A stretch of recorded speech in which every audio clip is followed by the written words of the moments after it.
students, this is your KSR Sir Chemistry. Today we will discuss about applications of equilibrium constant. Already in earlier classes we discussed about equilibrium constant.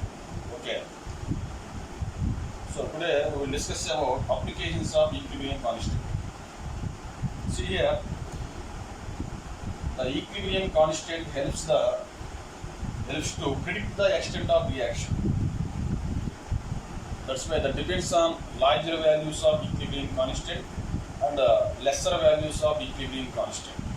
Okay, that depends on larger values of equilibrium constant and lesser values of equilibrium constants. So here, larger values of equilibrium constant, greater will be the equilibrium concentration of products. So here the larger values of equilibrium constant, at equilibrium the concentration of the products will be high. That is the indication. Here we observe if K greater than 10 cube, 10 power 3, products predominates over reactants. If equilibrium constant value greater than 10 cube, that means higher value, greater value equilibrium constant indicates products predominates over reactants at equilibrium. At equilibrium, what happens? The larger values of equilibrium constant, products predominates over reactants.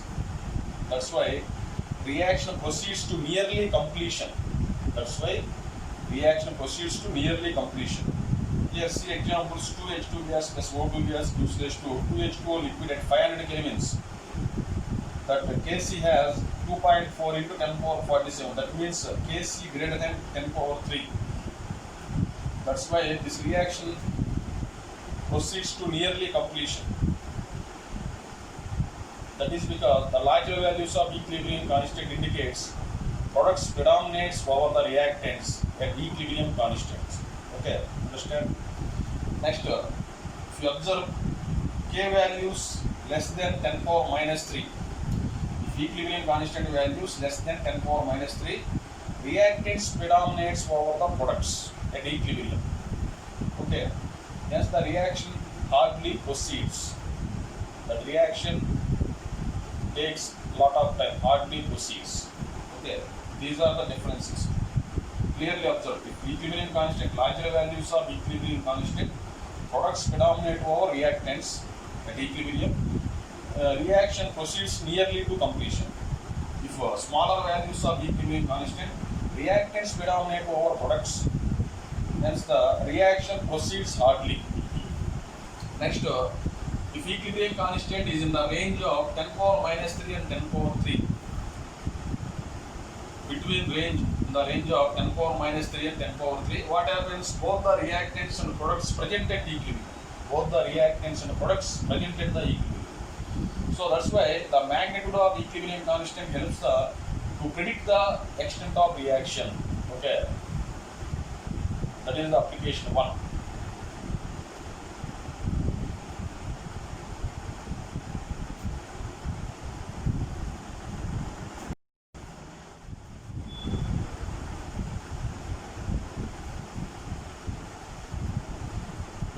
See students, here application number 2. In application 1, the magnitude of equilibrium constant helps to extent of reaction.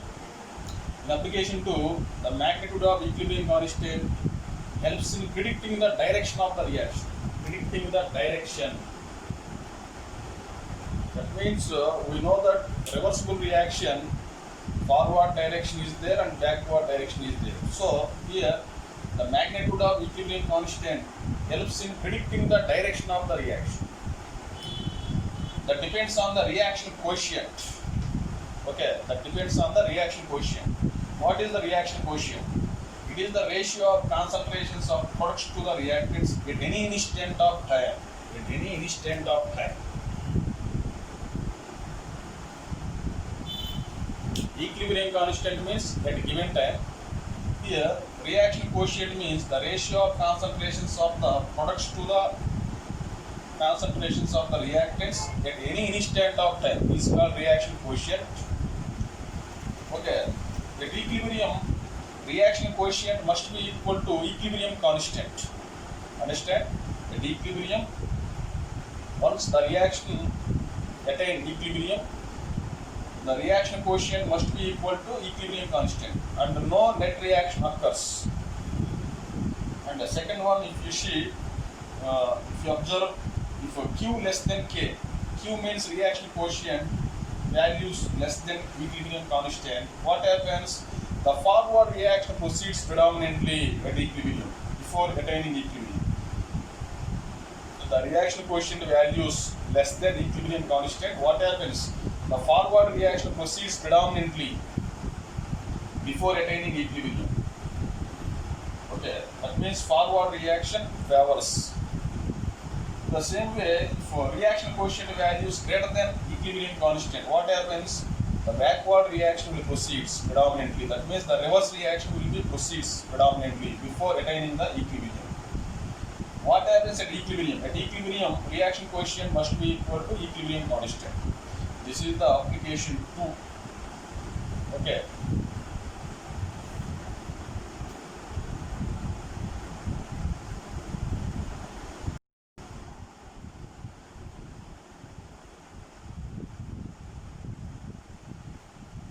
Next, students, carefully observe application 3. This is the spontaneous nature of the reaction can be obtained by using the value of equilibrium constant. Okay, some of the reactions equilibrium constant was given. By using the equilibrium constant, we should find out the standard free energy change, delta G naught. So delta G naught is the standard free energy change. Delta G naught values are negative, that is the spontaneous reaction. Delta G naught value was obtained positive values, that is the non-spontaneous reaction. Okay. Here, the standard free energy change delta G naught is related to the equilibrium constant Kc. Delta G naught is equal to minus 2.303 RT log Kc. Here, delta G naught is the standard free energy change, universal gas constant R value. Kc is the equilibrium constant. Here, see, when Kc value less than 1, some reactions having Kc value less than 1, what happens? Delta G naught value greater than 1. That means delta G naught value positive are coming. So delta G naught value positive means that is the non-spontaneous reaction. Hence this implies a non-spontaneous reaction. That means the reaction proceeds in backward direction. Okay now? That is the indication. Then equilibrium constant values known for the reaction, that values are less than 1. The reaction proceeds in backward direction. That means that is the non-spontaneous reaction.